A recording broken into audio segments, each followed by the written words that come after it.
Welcome, everyone. My name is Jean Oy, and I'm the director of the Stanford China program. And I welcome you to another of our continuing series on the Biden's America, She's China. This is a colloquial series that the China program has been sponsoring since the fall. And so this program examines different aspects of the current state of US relations under the Biden administration. Before I get to introduce today's speaker, I want to alert you to a special event that we are going to be co-hosting next Tuesday on April 27th. Our Tom Finger, who is a fellow at the Shorenstein APARC China program, will be having a discussion with two eminent thought leaders and foreign policy scholars from Peking University, Professor Jia Jingguo and Professor Wang Dong, about their views, their thoughts on China's views, expectations, and hopes for US-China relations under the Biden administration. And this is co-sponsored with the Asia-Pacific Research Center. Let me now turn to today's event. I'm delighted to welcome Professor Erin Baggott Carter, who is going to turn our attention back to the US and give us insights into China's own foreign policy efforts, including, most importantly, something that we know, I think, very little is written about, Beijing's lobbying efforts in Washington. Professor Carter is assistant professor in the Department of Political Science and International Relations at the University of Southern California. She currently is a visiting scholar, even if it's virtual, in the Stanford Center for Democracy Development and the Rule of Law. She received her PhD in government from Harvard University. She was also previously a fellow at the Stanford Center for International Security and Cooperation. So it's great to have her back. Professor Carter's research focuses in particular on Chinese politics and propaganda. Her work has appeared or is forthcoming in the British Journal of Political Science, Journal of Conflict Resolution and International Interactions, as well as in media sources.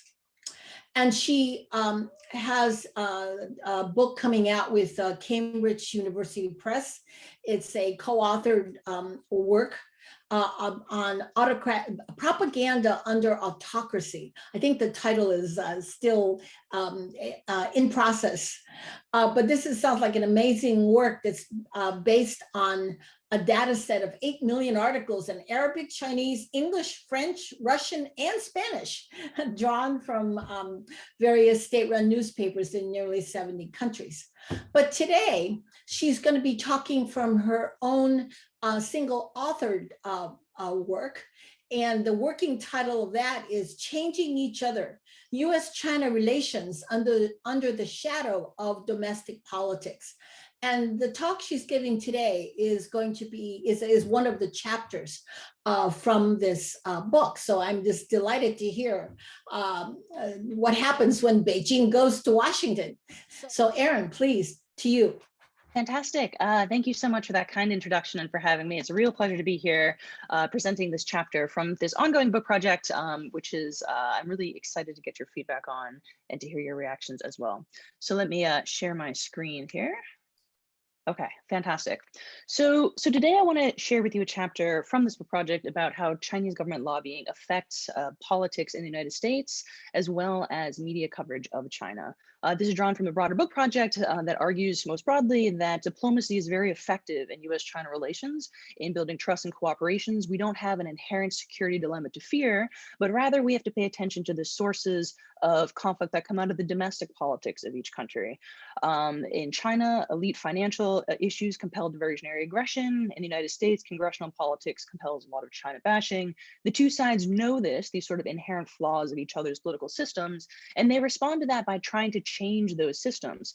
For its part, the United States tries to promote grassroots democracy in China through the Voice of America and other outlets. And China, for its part, I show in this chapter that I'll present today, tries to change from the inside American China policy, and it does so with the tools of lobbying, and that's what we'll talk about today.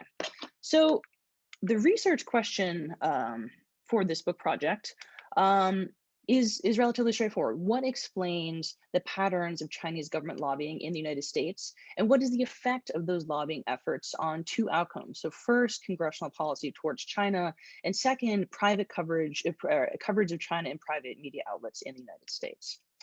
So there are a lot of really fascinating qualitative examples of the Chinese government lobbying efforts. So one of the most recent ones is from 2018. So Wanhua is a major state-owned chemical corporation in China. It has a US subsidiary in Texas. Wanhua is the world's largest manufacturer of a chemical called MDI, which is used in refrigerators and freezers as the insulation to keep things cold. That was a focus of that was one of the many things included in the trade war and was a focus of Trump administration tariffs against China. So knowing this, Wanhua had its Texas subsidiary join the American Chemistry Council, which is a very aggressive lobbying group that's contributed tens of millions of dollars primarily to Republican candidates and members of Congress. And by joining the ACC, Wanhua's Texas subsidiary was successful in exempting that refrigerator chemical from the tariff bill, right? So that provided tariff relief for that company. And it was sort of an amazing episode of a very successful lobbying drive affiliated with the Chinese government in the midst of a trade war. Historically, there are even more examples of lobbying. So a very important bill, HR 4444 in 2000, stood to grant China permanent normal trade relations and most favored nation trading status. Officially, in FAR records, the Chinese government only spent $800,000 lobbying, which by lobbying standards is a very small amount of money. However, the Chinese government incentivized nearly 300 US multinationals to go and lobby on its behalf, right? Companies like Boeing, GM, Caterpillar, which do a lot of business in the but this shows how the issue of lobbying is not just government driven, but can involve a lot of other, even US actors working on behalf of a foreign government. Even academic lobbying is important. So this letter is right after I received my PhD. And I was invited by the CCP liaison department to sort of visit on an all expenses paid tour of China for 2 weeks to showcase CCP achievements. Very, very curious. I obviously attended this trip and it was fascinating. So of course the CCP was presented in the light of sort of raising Chinese citizens out of poverty, etc. But to me, one of the most interesting parts of the trip was at the very end when it sort of left out on a folder on a table by our guides was a sheet of paper on which all the participants on the trip, all junior scholars like myself, were rated on their perceived friendliness towards China and perceived future influence in US-China policy. So it sort of shows a very broad spectrum historically and today of some of these efforts. So there is some really fantastic work on the role of lobbying in US politics more broadly. So Alex Hertel Fernandez at Columbia has a fabulous paper in which he looked at the efforts of the American Legislative Exchange Council, ALEC, an organization that would essentially draft bills and give them to members of Congress and say, hey, this is the bill that we would like passed. And so what he was interested in tracking was, do those bills drafted by interest groups actually end up as law? And he found that more or less, yes, they did. He did so by using plagiarism detection software to see if those drafts actually made it into law. And so this is a case of an interest group writing some portions of American law.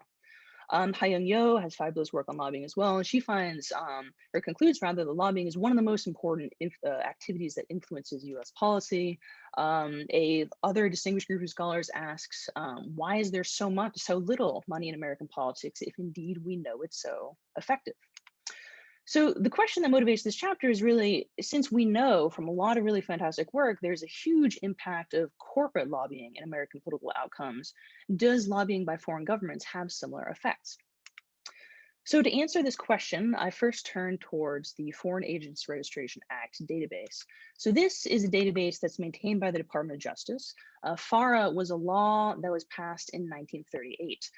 It came about because of Nazi Germany, actually. So at the time, Adolf Hitler hired two well-known Western PR specialists to promote the cause of Nazi Germany in the United States. This outraged many people, many members of Congress, obviously, And so Congress enacted this law to sort of curtail and track efforts by foreign governments to promote political causes in the United States. Formally speaking, what FARA requires is if you are a lobbying firm, typically on K Street in Washington, D.C., and if you represent a foreign agent, so which is defined as a foreign government, or even a foreign business or individual, as long as they're sort of lobbying for political purposes, not pure economic purposes, then what you have to do as a firm is you have to disclose everything you're doing on behalf of that client biannually. Right. So what this generates is something called a supplemental statement. Every 6 months, the firm representing the foreign client has to send to the Department of Justice a supplemental statement, which includes every financial transaction that has occurred with this foreign client, every meeting they've set up with members of Congress or others, even every email sent. So this, in principle, is a wealth of data.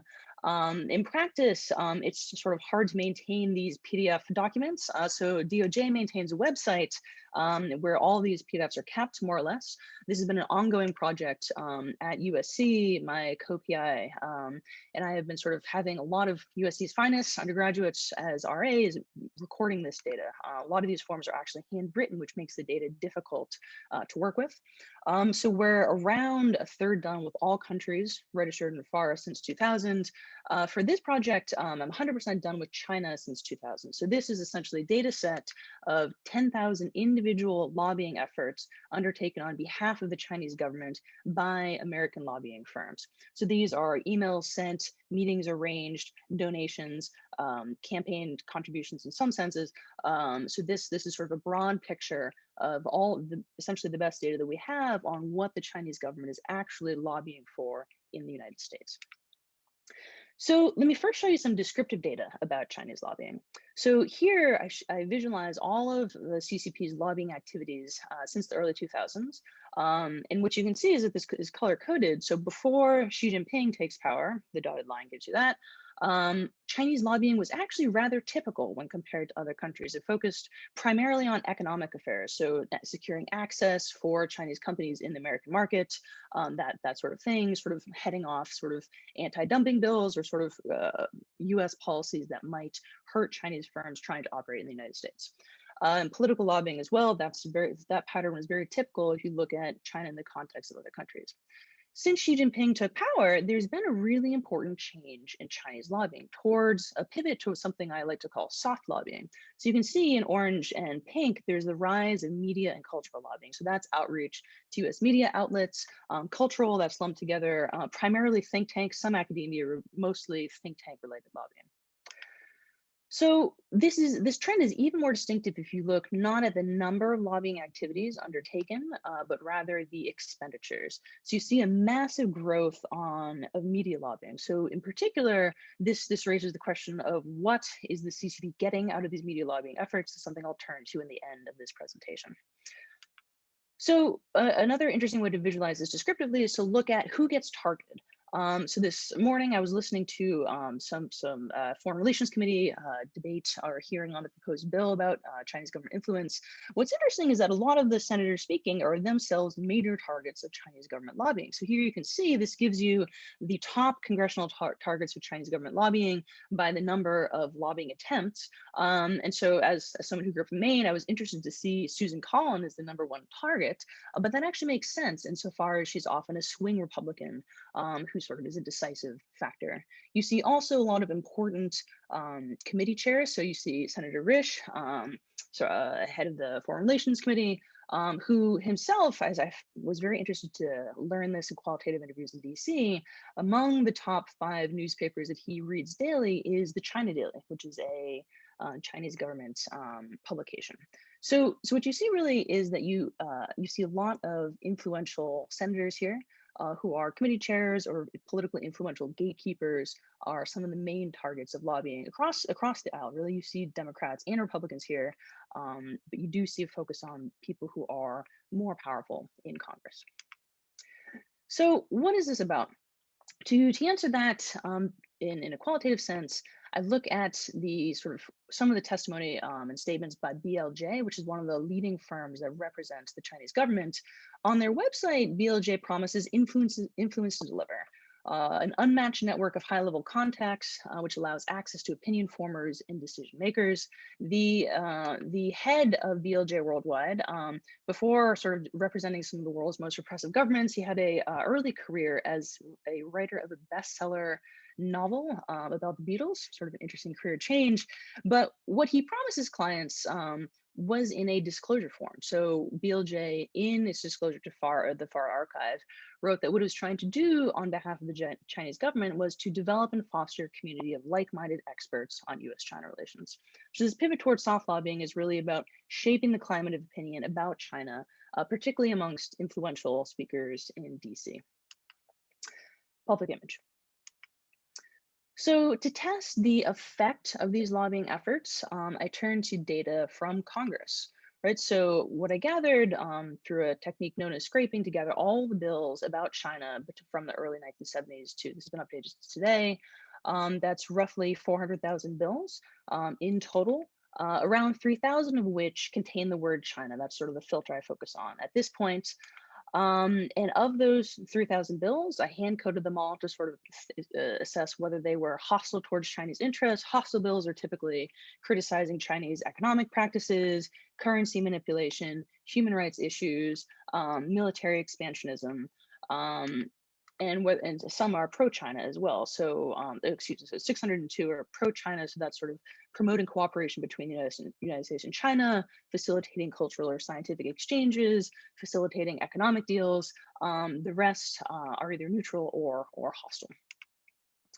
So I used a variety of empirical approaches to assess the effect of these lobbying behaviors on these outcomes in Congress, starting at the simplest and going to a bit more complicated. So the first way I look at this is to think about who is China lobbying and who you can compare those legislators to. So first adopt a matching approach, which is a method that we are going to use to compare members of Congress who are identical in all respects aside from being lobbied. And so this is an important exercise because China most likely targets certain legislators because it knows about their background. So we want to pick a comparison set for members of Congress who are lobbied, who are very similar in order to facilitate a fair comparison. So to do so, I select legislators who are as similar as possible on their foreign policy preferences in the past, their domestic policy preferences as well, how they voted in the past, the party that they're from, the session of Congress, and also their age, since there might be time trends in people's beliefs about China. And with this matching approach, what I find is that lobbying produces a very large effect on members of Congress' likelihood to introduce pro-China legislation, right? So if you're lobbied by the Chinese government compared to a legislator who's very similar in all of these ways, you're 5 to 7 times as likely as that legislator to introduce legislation that's favorable to Chinese interests. So, but of course, we might expect that the Chinese government, or at least the lobbyist working for the Chinese government, knows a great deal about American politics. There might be some smaller differences between those two matched legislators that might be actually really important and might be why the Chinese government lobbies the first, but not the second. So to accommodate this possibility, I use a research design that was developed by Justin Grimmer here at Stanford and Elaine Powell. And what they focus on is a really interesting phenomenon known as committee exile. So committee exile occurs whenever whenever there is a change in the majority party, the party that was previously in the majority, all of the junior legislators get kicked off committees. So what I'm going to do in this situation is to use committee exile as a source of an exogenous variation. So there are many people at this talk. Thank you all for being here. I'm delighted. For those of you who don't have a political science background or sort of a statistical background, the reason why we're going this route is because we really want to be able to say something causal about the effect of Chinese lobbying on American political outcomes, right? There are a lot of articles in the press, a lot of discussion about Chinese government influence broadly. And what we're trying to do in this paper, this chapter rather, is to really be able to say something causal about the relationship, not simply a correlation, but really the actual effect of Chinese lobbying. So to do that, there's a technique known as instrumental variables estimation. And what it relies on is variables such as committee exile generating exogenous variation in the influence of legislators. And I'm going to use that in order to assess a plausible causal effect of lobbying on the congressional outcomes. So what I find in this approach is that Chinese government lobbying makes legislators around 3 times as likely to introduce pro-China legislation, and there's an actually much larger effect on their likelihood of inducing anti-China legislation. This is sort of, criticizing Chinese trade practices or military expansionism. That reduces by a factor of between 10 and 19 as well. So what this suggests is that there's a really large measurable causal effect of Chinese government lobbying on the passage of bills through Congress. Bills that are favorable to Chinese interests are much more likely to be introduced, and bills that are hostile to Chinese interests are much less likely to be introduced. So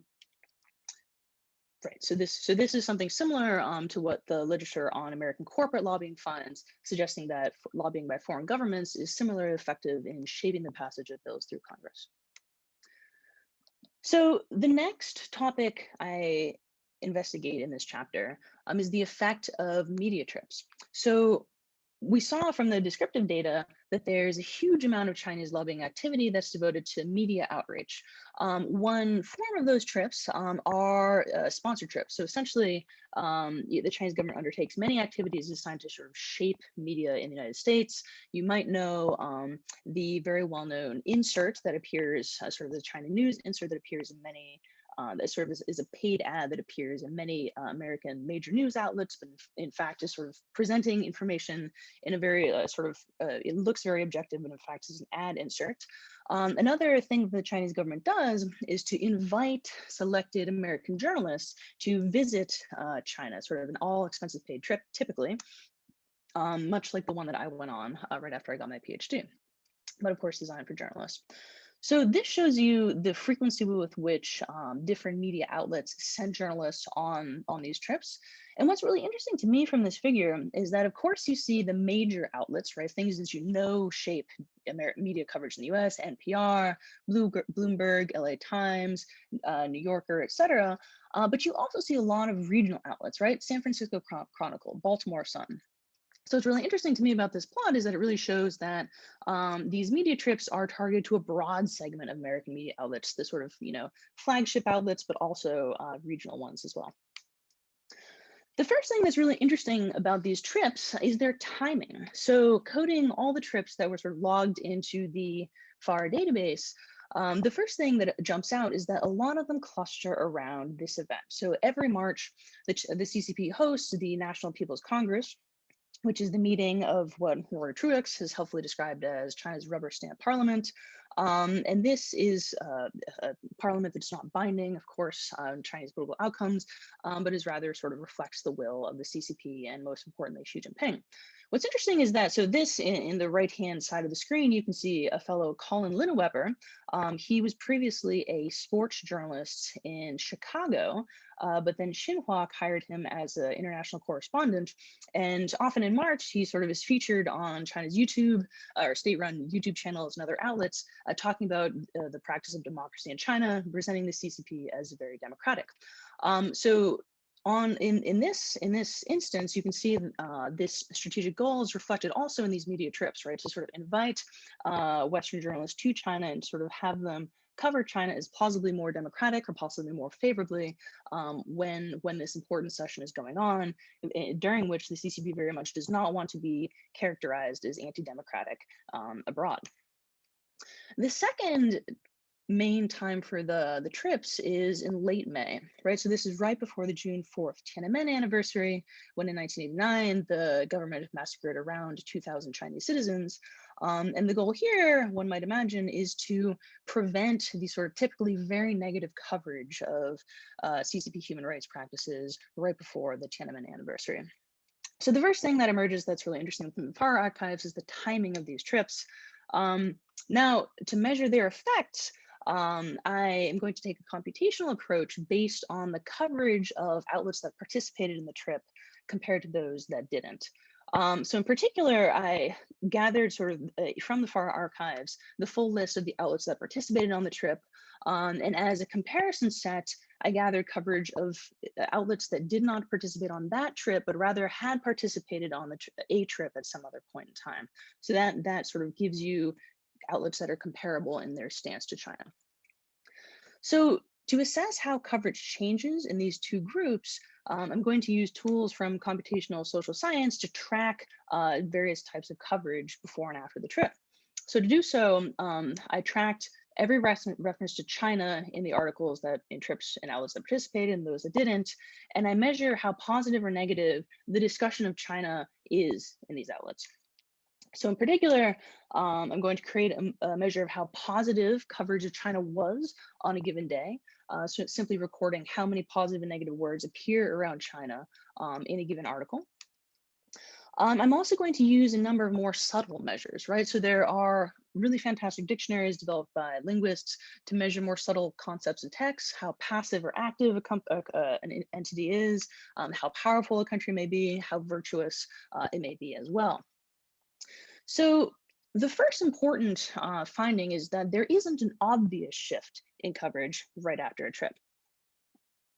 So this is just to give you two headline newspapers with which we're all familiar, Washington Post, New York Times. What we see is that after a trip, you don't see a wild shift in coverage, right? It's not as though journalists go on these trips and then cover China in a fundamentally more positive way. That simply doesn't happen. What you do see, though, are more subtle changes, right? So around every 100 to 200 words, every paragraph or so, you do see China described in a different way. You see China described in a less active role in world politics, less powerful country, less virtuous as well, which is perhaps interesting. And you see less extreme language being used. And none of these changes occurred in outlets that did not attend the trip. So this approach suggests that there is a change in coverage that's produced by these trips. It's not the obvious one of China's being covered much more positively, right? The journalists don't turn into Colin Lineweber, but rather we do see this subtle but important shift in how China is described after a trip. Perhaps the most important shift is in the topic area of coverage. So before the trip, outlets are more likely to cover international politics, right? The typical stuff that you see in headlines about U.S.-China relations, international political competition. You see human rights coverage here as well. The CCP's funding of sort of genocide in Sudan. This is from an old article. You see typical international political coverage. What's interesting is that sort of coverage of military competition and politics shifts after a trip. You see the distinctive types of coverage here, and for a political sciences audience, this is a distinctiveness algorithm. What we see coverage shift to is international economic competition, right? So the typical, fodder of U.S.-China tension, exchange rates, economic trade, those sorts of economic trends as well. So most broadly, this shift, although subtle, is actually very important because it's consistent with the CCP's broader geopolitical goals. This is a really fantastic book. I recommend it for some fun reading if you're interested in financial issues between the US and China. But in it, Hank Paulson describes how during the sort of early days of the global financial crisis, the Russian government essentially contacted the Chinese government and suggested to it that they work together to sell US Treasury securities in order to essentially ruin the US economy. In Paulson's account, the CCP declined, right? It wasn't interested in sort of ruining the American economy, but rather it wanted to sort of shift the trajectory of international institutions, but it didn't want to fundamentally supplant the United States in that sort of way. So we do see these, so this broader change, this broader idea of shifting coverage towards more routine economic tensions and away from military competition, away from Chinese human rights issues, that is sort of consistent with this broader geopolitical strategy as well. So in conclusion, as we know from the really great literature on domestic lobbying, foreign lobbying also has major effects on US policy.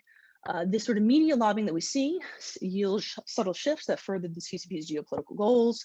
and is also timed when negative coverage is most damaging. In particular, the results about political influence in Congress perhaps have implications for democratic integrity, insofar as sort of we might be comfortable with US corporations shaping the passage of US laws. That may or may not be the case, or at least is something that we should have data about in order to have a public debate about what role foreign governments should have in shaping the passage of bills through Congress. There are a few policy implications of this research that I would like to mention, sort of as we sort of kick off the discussion. One is that we should have a great deal more funding for FARA.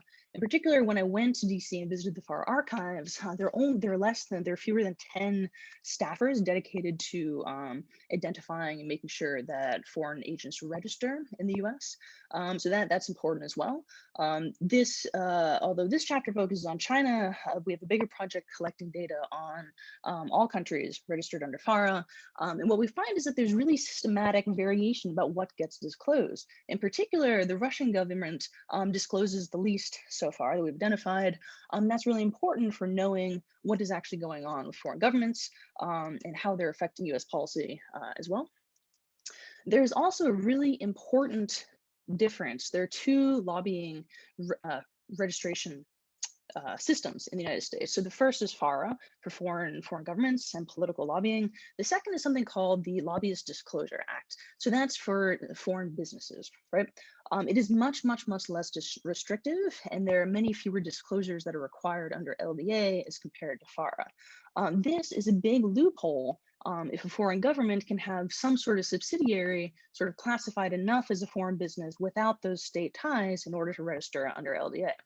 This has been a really important conduit for flying under the radar as a foreign entity. So for example, Peter Courtney and his associates found that the third biggest registrant under LDA is actually a firm that is backed by Alibaba in the Cayman Islands, right? So this is sort of a great episode of Alibaba might have political objectives, but we don't know very much about how it may or may not be pursuing them in the United States because it's registered under LDA instead of under FARA.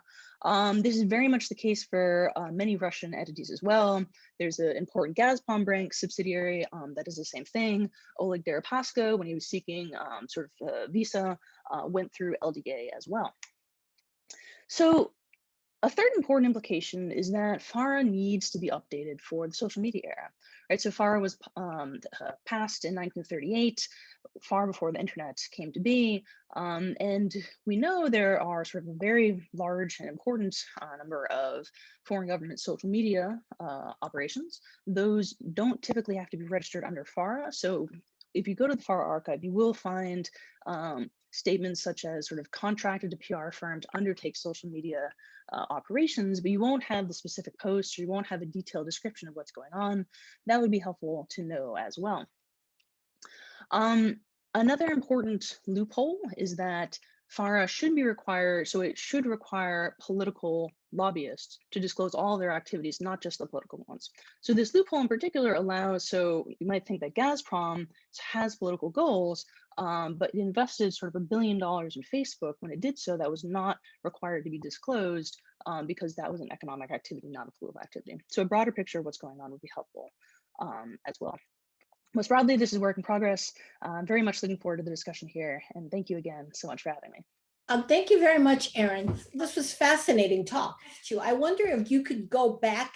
You were explaining the committee exile and estimator. Could you go over that again? Because I know that was very important, but yeah, and I'm happy in Q&A to discuss this like in as much technical detail as anyone would like or not. So in particular, Justin Grimmer at Stanford and Elaine Powell developed this estimator that focuses on committee exile. So what committee exile is when there's a shift in the majority party in Congress. The party that loses and falls out of the majority, all of their junior legislators on important committees get kicked off, right? So a committee membership is assigned by seniority. So whenever you exit the majority and become the minority party, all of your junior people who are on committees lose their seats. So what Grimmer and Powell argued is that is an exogenous shock to their influence, those junior legislators, because what they found was that American corporate lobbying essentially stopped spending money on these people, these junior legislators who lose their seats. And the reason is that they simply don't have influence, right? They might have been junior, but they had a lot of policy influence on the committee. When they lose those committee seats, they're just no longer influential. And so that is the basis for my estimation strategy, because I regard committee exile as an exogenous shock in legislator influence, which allows me to assess the effect of exogenously assigned Chinese lobbying due to committee exile upon the impact of sponsorship of, or introduction or sponsorship of pro-China or anti-China bills. Great. Let me just probe further, because we have a great deep question from the audience, and it's wanting to know more because this is so interesting. And so the person wants to know, how do you define a lobbying event? And then is every time a legislator's name, is it that every time a legislator shows up in a politician contact form in a FARA filing? And then there's a second part to it. So why don't you answer that, and then I will Yeah, fantastic. the rest of it. Yeah, so I tried to look at this in a disaggregated as fashion as possible. So in particular, I categorized different types of lobbying. So you might imagine, so it's starting at the least important, an email is, gets sent all the time to a member of Congress or their staffer, might not be important. Then a formal letter, after that, a telephone call, and finally a face-to-face meeting. Those disaggregated results are exactly what you would expect, which is that by far the most influential thing is a face-to-face meeting. After that, a telephone call, letter, email, etc. What's interesting, though, is that they all do have significant effects. And that's also what is found, believe it or not, in the literature on American corporate lobbying, right? So there's this wonderful paper that found that even an email sent by a known political action committee, even an email can shape people's likelihood, or members of Congress's likelihood of sponsoring bills. So this is very much akin to the findings that we know from the corporate literature. But you are just coding what? You're coding which type of activity? All of it, or? All of those activities, right? So all of those activities, and then in the chapter, I disaggregate them. And so let me just ask you then, how do you get, I mean, certainly what's listed in FARA would be a great source, but then how do you know about the face-to-face contact and the emails and such? Is this then through interviews, or what? How are you? No, so the FARA database includes all of these things. So the FARA law requires, sorry if I wasn't clear about that. So the FARA law requires lobbying firms to disclose all of those meetings, phone calls, emails, letters, etc. You're essentially required to disclose everything you do on behalf of the foreign government. Now, in practice, there is variation, right? So some firms under-disclose, and more broadly, as we code more and more of these countries, what we're sort of the preliminary evidence suggests that firms that are representing particularly corrupt or repressive governments disclose less as well. An interesting question is whether they charge more money to do so. We believe they do, but we do see those variations. And most importantly, the Russian government so far is the country that discloses the least, right? We have very little detail about what lobbyists working for the Russian government actually do. Well, let me just ask a question of, then how is this regulated, or is there any sort of regulating mechanism? Yeah, so the Department of Justice, so they have a team in the FARA office, and what they do is they sort of look around and try to find firms that are in the United States that are working with lobbyists that should register, sort of are not, if lobbying firms are not disclosing things they're doing for a foreign government, they go around and try to make them register. However, that's like the most important policy implication of this project, I think, which is that we need more funding for them to do so. That office is very small, and so you sort of hear about many of the leading Chinese state-run media outlets in the United States only recently registered, right?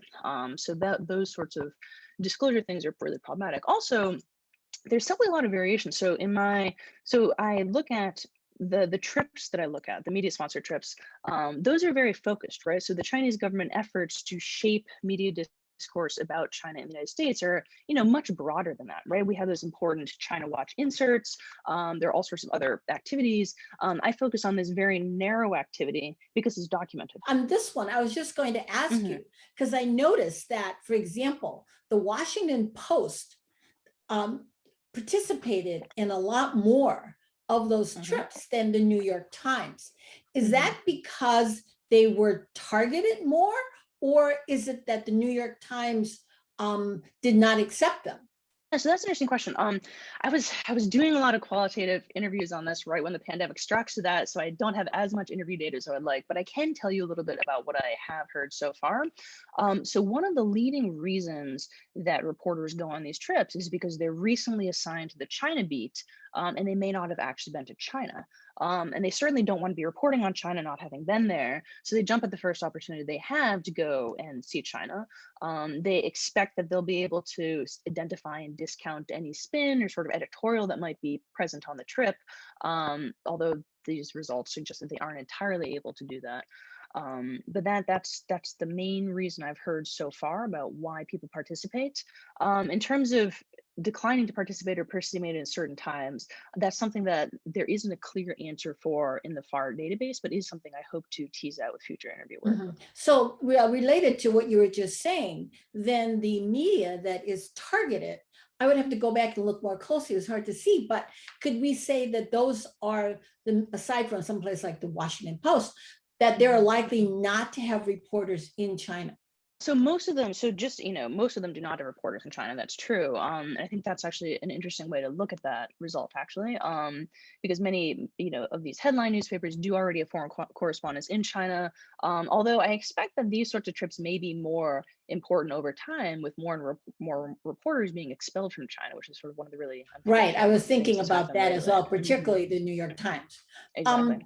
The question that we came in, they had a part two of the question, is going back to that, the audience question is, how do you define Chinese lobbying? Does that include American subsidiaries of Chinese companies, joint ventures, etc.?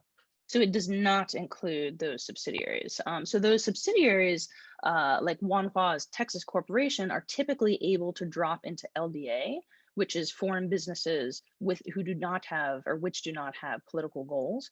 So when I'm looking at Chinese government lobbying, so I can sort of the typical, one of the largest entrant is the Chinese embassy, right? So the Chinese embassy does lobbying, but you also see firms that are obviously state affiliated, think Sinopec, for example, large firms that don't have Texas-based or other subsidiaries, those sorts of major, well-known state-owned enterprises, and the actual political representatives of the Chinese government, Chinese embassy, et cetera. Those are the main entities that are doing the lobbying. And also something that you probably do address in your book, but I'd love to hear it, because who is actually organizing this? Like, is there an agency? Do you know who either in China or here is coordinating, orchestrating, however, whatever the correct term might be? So that's an interesting question. So there are clear sort of leaders in different areas. So on a lot of the sort of cultural media lobbying, QSEF, the China-US Exchange Forum, is really important. So it organized many of the media trips, and it sort of organized some academics exchanges as well. So that's sort of like the leading cultural lobbying group, I would say. On a lot of these other issues, the PRC embassy is sort of a large registrant as well. But it really varies and is sort of spread out according to issue area. But certainly in the cultural media area, QSEF has been a really important player. And also going back to your graph that shows the start of the switch between sort of economic lobbying and then more media and culture. I mean, it started before Xi Jinping. So again, so what is your what's your argument? What do you think is going on? So what was the real driver of that shift? Because because for 2011, it was actually quite high.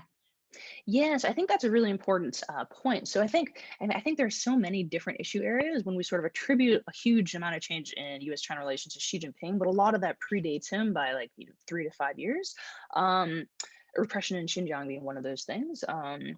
So in particular, I would attribute that to a general sense among the CCP leadership that the United States was viewing China as a more important, a more serious competitor. And I think that these were sort of initially efforts to avert that sort of by sort of trying to get ahead by with PR lobbying and sort of trying to present China as a successful rising power that was not a sort of inherent threat to U.S. interests. I think that was a proactive strategy to sort of reduce the likelihood of conflict in U.S.-China relations. And in doing that, China was actually following the example, very successful example of other autocracies. So one of the most sort of spectacularly successful cases of lobbying is actually by Rwanda. So there, Paul Kagame has been very repressive for many years, has engaged in many U.S. or many human rights violations, but has had a very effective and well-funded lobbying initiative in the United States. And there are many clear examples of that being successful in sort of presenting Rwanda as a more democratic country, sort of country that is open to U.S. economic engagement. That's been very successful as well. Eritrea has been doing that as well for many years. So I think that in some cases, the Chinese government saw these successful examples of what these PR strategies could do for countries sort of hoping to improve their image in DC, and wanted to follow suit. And of course, there's this sort of very, very long run example of Taiwan. So Taiwan for decades has put a tremendous amount into financing lobbying efforts in DC and has been enormously successful. So I think that the CCP has been, in extent, playing catch up and trying to advance those goals of presenting a certain image as well. Okay, the question that I just asked, assumes that there is sort of one central actor, but it would be, and one of the questions that just came in is excellent one and says, do you disaggregate which actors from China are doing the lobbying? Your motivating examples suggest that Chinese multinational firms play an important role in lobbying. What percentage of the 10K lobbying records are by Chinese firms? If more Chinese firms are lobbying through US industry associations, are those activities also covered by FARA? So great question. So this is partly a regulatory issue. So there's more of a gray zone than there sort of should be in sort of legal doctrine between who's registered under FAR and who's registered under LGA. So most, to answer your question directly, so most of the firms that I look at in this project, so this is typically lobbying that is undertaken by mostly the sort of people's PRC embassy in the United States. So that's clearly government affiliated, or that's clearly government entity. The major firms in this data set are very well-known SOEs, Sinopec, for example, firms with clear that accept political direction from the Chinese government. The smaller firms that do not have clear political ties to the PRC government do not appear in this data set. So for example, Alibaba, that was able to drop out of FARA and into LDA. So that's regarded, so Alibaba as represented in the Cayman Islands. So that's not sort of considered a government entity in this project. So I hope that gives a sense of what the sort of companies that appear. But right, there's another question though, and that is, so if I'm a company in China and I want to lobby, do I essentially have to go through some gatekeeper in the embassy, or can I just go and go and hire one of these lobbying firms? So I mean, it's a different thing. One is a very orchestrated activity, and the other is much more decentralized, much like the different interests in China.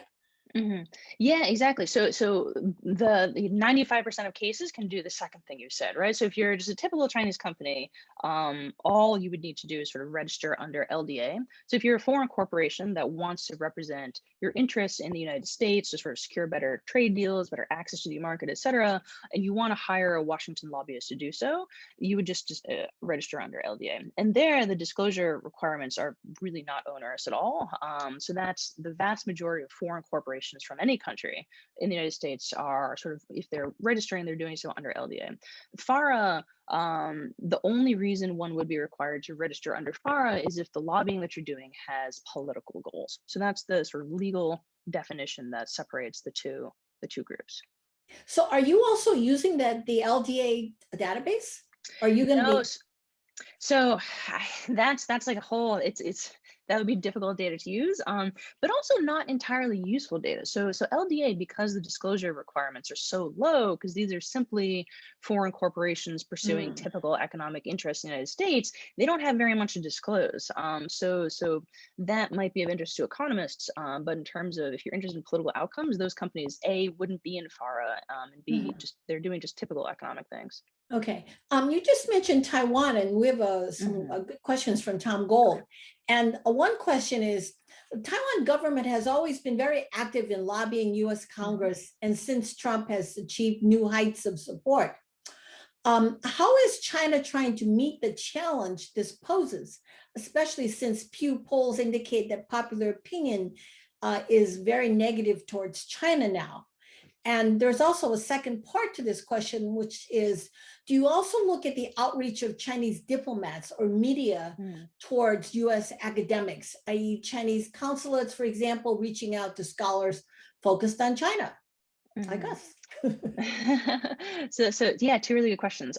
So in terms of how the CCP is trying to counteract Taiwan's historically extremely successful lobbying, and sort of recent successes as well, I think you just see it's a continued ramp up of spending in this media lobbying. So I think that if you look at funding for very large, well-known think tanks in DC, there are a lot of efforts by the CCP to sort of contribute to think tanks, that led to sort of a pledge amongst DC think tanks to not accept money from autocratic governments, because it might shape their coverage.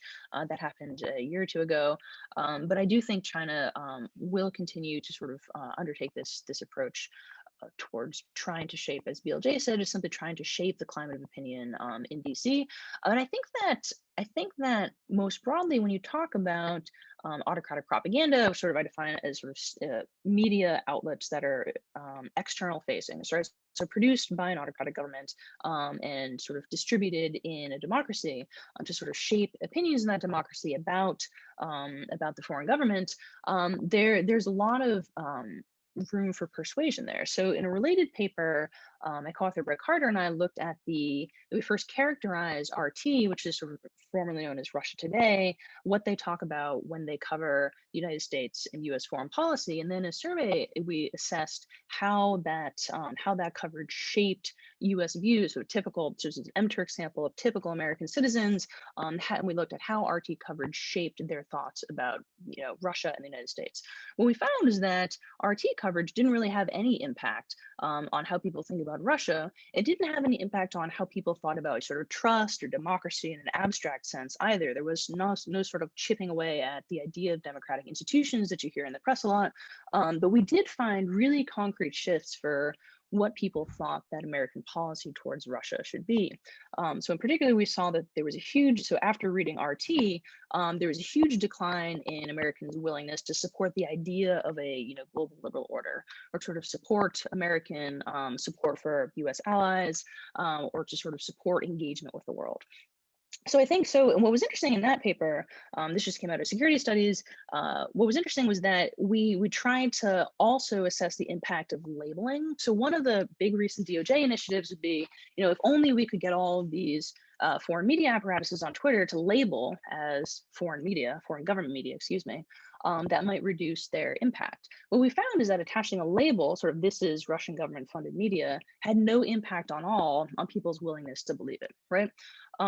So I think that we have to think, governments have to think carefully about how to address some of those media operations. But most broadly, I think that those sorts of issues, or how foreign governments can shape beliefs in the United States by producing this sort of media, there's a lot of scope to do that. We've got a lot of really good questions coming in. Oh. So one of them is actually from someone who's worked on China policy, actually James Green, who used to be at the embassy. Mhm. And he says that from my experience is that PRC lobbying is ham-fisted and largely ineffective, particularly when compared to Taiwan, Israel, Saudi Arabia, Turkey, and a dozen other countries. Mhm. And then he says, look at how many anti-China bills are in Congress today. Mhm. Somebody else has also pointed out this fact, and it'd be interesting to know sort of how much, given that they're probably spending Mhm. a lot. But the really interesting, the really interesting part of this question that I'd like you to address is it possible that Beijing targets members that are already predisposed to be pro-China? That is, the effect is not from lobbying, but from pre-existing views. Yeah, so I think this is like the central question, which sort of motivated my empirical approach. So to address the first part first, the idea that the Chinese government is not particularly good at lobbying. Certainly, there are many autocracies in particular that are very sophisticated in their lobbying approach in DC, and I think that in a sense, the CCP has been playing catch up in recent years, trying to adopt some of those more sophisticated approaches. I think there is certainly something to that. That said, I would say that you do see the CCP hiring, as do many other autocracies, some of the most sophisticated lobbying firms in DC, right? Squire, Patton Boggs, et cetera. And so the government, the Chinese government is providing the money, but these firms are taking sophisticated approaches to seek CCP interests. And in particular, I think that in thinking about, does Chinese lobbying really have any effect? We have to think about what the world would look like if there wasn't any Chinese lobbying at all. So in particular, the cases that I mentioned, such as Wanhua Chemicals, that sort of got that subsidiary and the Wanhua in particular exempted from the Chinese Tariff Act, right? So I think that, and we saw that in the size of the empirical estimates, right? So after being lobbied, a member of Congress becomes like 3 to 5 times as likely to introduce a pro-China bill, but between 10 and 19 times less likely to introduce an anti-China bill. So I think that the CCP strategy when it comes to lobbying, at least today, is really blunting the impact of a lot of anti-China rhetoric you hear in Congress all the time, such as this morning, the recent bill about Chinese influence under consideration. So I think that damage mitigation is really the strategy currently. And I think that is successful, but it's sort of a quieter way of going about things. It doesn't produce sort of huge successes or pro-China bills, but rather you sort of mute the impact of a lot of anti-China hostility in Congress. The second part of what you asked is, does the CCP lobby strategically? Yes, absolutely. And that's why, so I didn't want to simply use that matching approach, sort of comparing two members of Congress with similar voting records, but rather use that second IV approach statistically, and that produces exogenous variation in lobbyist influence, and that allows one to sort of claim a plausibly causal impact, because the problem you identified is exactly right. The Chinese government absolutely targets in a strategic way.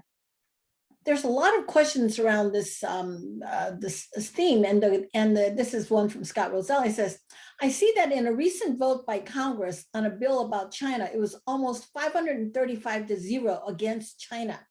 Is the impact of lobbying mitigated by popular sentiments? So, is the effect of a 1 million in lobbying funding to have less impact now compared to 3 years ago?" That's a really interesting question. That's something I will certainly add to this chapter. I haven't looked into that, but I think that looking at the effect of Chinese lobbying declines over time, I think that'd be really interesting to look at.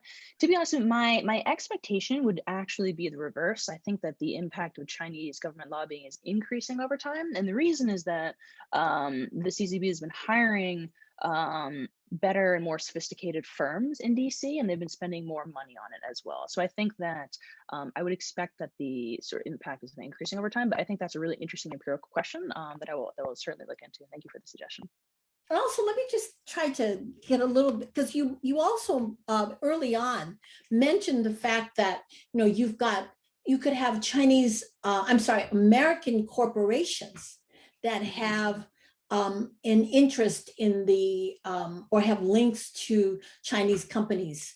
For example, when there was the efforts to really come down on ZTE or Huawei, that some of the tech firms, obviously their income comes from companies like Huawei.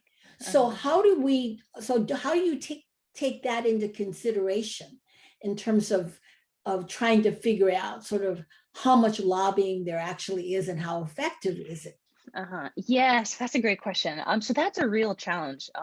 Yes, I'm sure it is. So I think that it's a real challenge, and I think that the estimates that I present in this chapter are really sort of a minimum estimate of the effect of Chinese government lobbying in the United States, because I know for certain, having coded this data, that there are a lot of episodes in there that are not disclosed, that should have been disclosed, right? So in particular, so think about the media trips that I focus on. The results that I showed in the slides are focusing on 6 trips that QSF disclosed. But in reality, I know that there are another 10 trips that occurred, but the dates of which were not disclosed under FARA.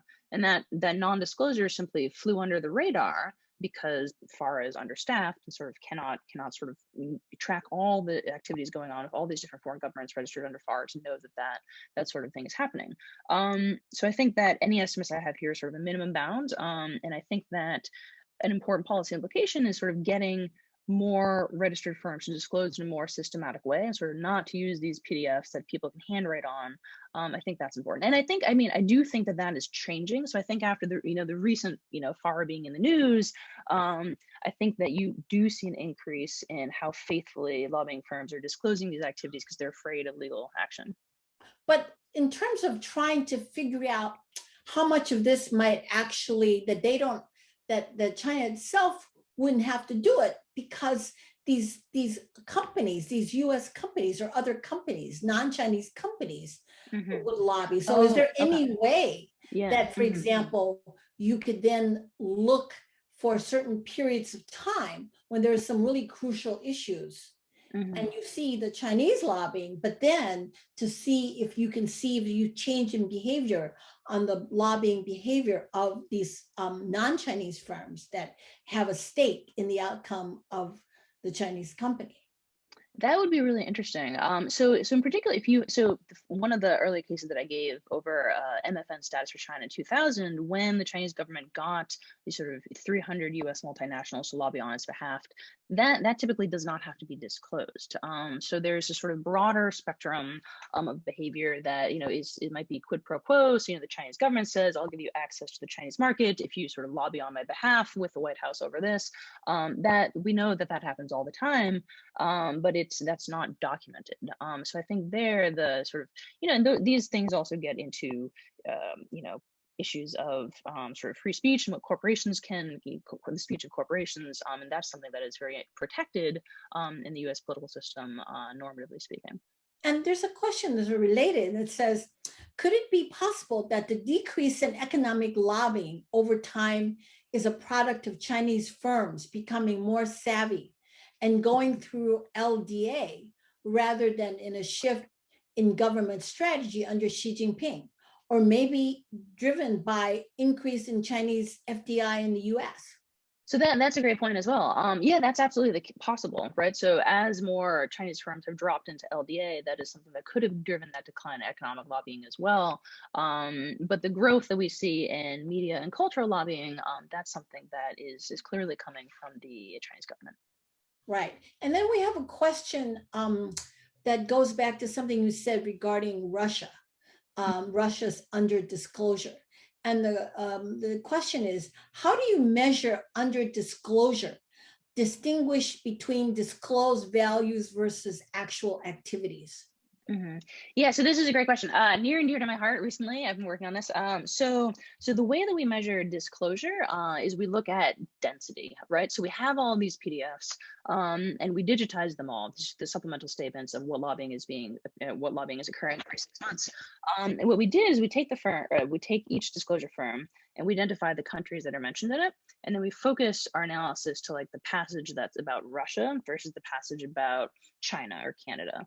And we measure the density of that text, right? So if our disclosures across all of these firms about Russia have 20 words, and our disclosures for Canada have 20 words, or have like 100 words, and for China have 150 words, then what we're measuring across all these firms and these sort of hundreds of thousands of pages of these disclosures is that by item disclosed, there are fewer words used to describe it for Russia, which is something that really jumps off the page when you're reading these. So if you're reading a disclosure for Russia, they won't list which staff member at the Foreign Relations Committee with the meeting took place with.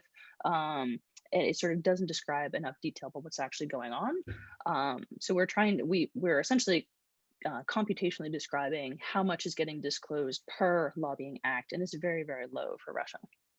I know you haven't finished it yet, but I can't resist asking for the sort of comparative question. So is Yeah. there something, what has sort of jumped out at you, if anything, about what is really unique about the way the patterns that you're seeing for China's lobbying? For example, I'm particularly interested about with regards to Russia. I don't know how much you've done of that one, but Yes, for sure. So lobbyists representing the Chinese government actually disclose quite a bit more than they do when they're representing Russia. In a sense, I think that representing Russia amongst lobbyists has been seen as a very touchy issue for a long time. China has mm, not been seen that way until very, very recently, mm, right? mm, So I think that representing China was much like representing any other autocracy with a poor human rights record. Lots of lobbyists work for those countries and disclose what they do. Russia is, because of sort of the long-term sort of issues with corruption and like potential interference in American politics, that's been seen as sort of a third rail issue for many lobbying firms, that might immediately invite DOJ scrutiny, whereas China didn't seem like that until relatively recently. So China has historically been much more disclosed compared to other countries. Of course, if you're comparing to a democracy, democracies disclose a lot more than the Chinese government do. but in terms of who they target, or sort of the actual activity, have you been able to discern that yet, or no? The So we difference? haven't done that comparatively yet. No, unfortunately, we're still sort of in the data gathering efforts, and haven't done a lot of comparisons in that sense. But that's something that we're really looking forward to doing as well. Okay. And there's also one other question that's coming in. Is sort of introducing legislation that doesn't go anywhere and not introducing anti-China legislation are both freebies for members that can garner credit from the PRC, etc., but have no impact on anything, or do they? Okay, so the question is, why do members of Congress introduce bills that might not go anywhere? Well, I mean, so there certainly is a lot of political posturing in this. So another chapter in my book looks at why and when members of Congress introduce sort of typical China Mhm. bashing Right. legislation. And what I find is that it's almost all entirely due, or mostly due, to their sort of domestic political calendar. And that sort of, we do see a lot of this China bashing, as you might expect, occur for these purely domestic political reasons, and not, in fact, for sort of the broader national security goals the United States might have. So I do think that there is a tremendous amount of that, as you identify. But I do think that the Chinese government, although many of these bills may not go anywhere, still does want to reduce the sort of general tenor of anti-CCP rhetoric in Congress, which is quite high, right? So I think that damage control is still a fairly useful strategy. And you do see, although many of these efforts to sponsor bills that are favorable to Chinese government interests might not work out, some really do, right? So the Wanhua Chemical exemption from the miscellaneous tariff bill, that was a really important win. So I do think that the Chinese government certainly thinks that throwing a lot of darts at the board and trying to get bills passed, that strategy does pay off occasionally, and is a useful investment. Because I mean, if you're spending, $10 million on lobbying, and you're huge, the number one maker of refrigerant is exempted from a tariff bill, that is a huge win in terms of your financial investment. Well, this was a fascinating discussion, and I can't wait to see hear more of this. So, thank you very much, and I also want to thank the audience for great questions. So, thank you very much, and we look forward to having you back and learning more. Thank you.